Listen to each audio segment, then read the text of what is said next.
Assalamualaikum and hi, my name is Nur Fatima Arisha binti Samsul Bahri. Today, I would like to explain about reskilling for resilience can building a competitive advantage through human capital.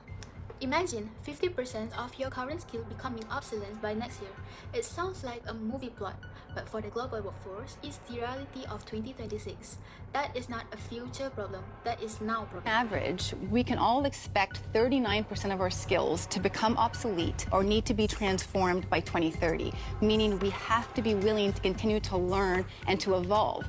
And we also can't just expect to wave AI like a magic wand and do everything for us and sit back and ride the wave. AI will have to redefine what we bring to the table.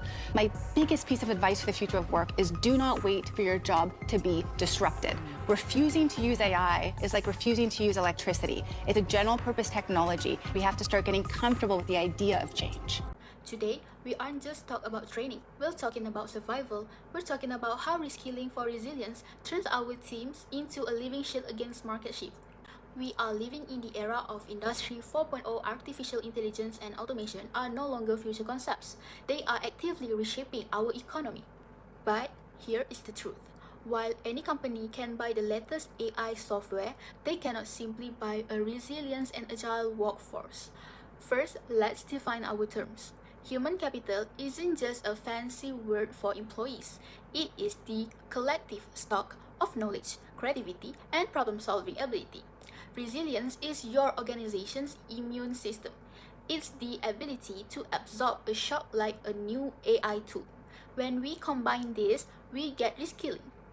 It is the strategic process of transforming teams' capabilities so they can master the technologies for tomorrow instead of being replaced by them.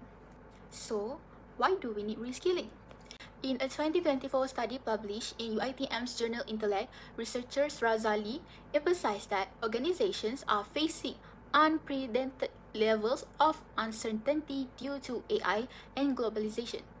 As a future HR leader, I see reskilling as a planned change intervention.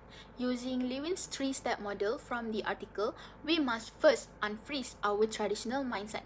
We have to admit that what worked yesterday won't work for tomorrow. We are essentially melting all skill sets to make room for the new. The second step is move. This is where the magic happens. Reskilling is the physical act of moving the organization from point A to point B. But it's not just about technical training. For example, if a company introduces generative AI, the move phase is the hand-on reskilling that turns fear of technology into a competitive advantage. The final step is refreeze. We solidify these new skills into our culture so they become permanent. This creates resilience. Resilience isn't just surviving a storm, it's being better prepared for the next one. When your human capital are reskilled, they become a resource that competitors cannot copy. Next, let's talk about the issues. The primary issues facing modern organization is change fatigue, a state where continuous shift in technology and strategy lead to severe employee burnout. From an organization development perspective, we address this by providing employees with the resources they need to stay afloat. For example, an employee who is reskilled in AI doesn't just gain a technical tool, they gain the psychological safety of knowing they remain relevant in a shifting market. This person is far more resilient than an untrained peer who views change as a threat to their livelihood. According to the article from Asmanto and Frakunisa 2024, identified in the A Academic Journal of UITM as a significant source of burnout and resource loss under the conservation of resource COR theory. By actively reskilling the workforce, organizations do more than just teach new tools. They replenish the internal reserves of competence and confidence, effectively transforming the fear of obsolescence into a sustainable competitive advantage.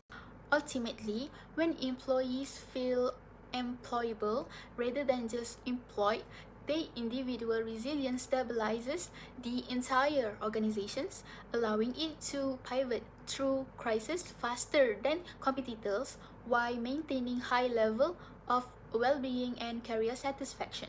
Next, the skills gap is a critical threat to human capital because it creates a mismatched workforce that drains organizations' resources.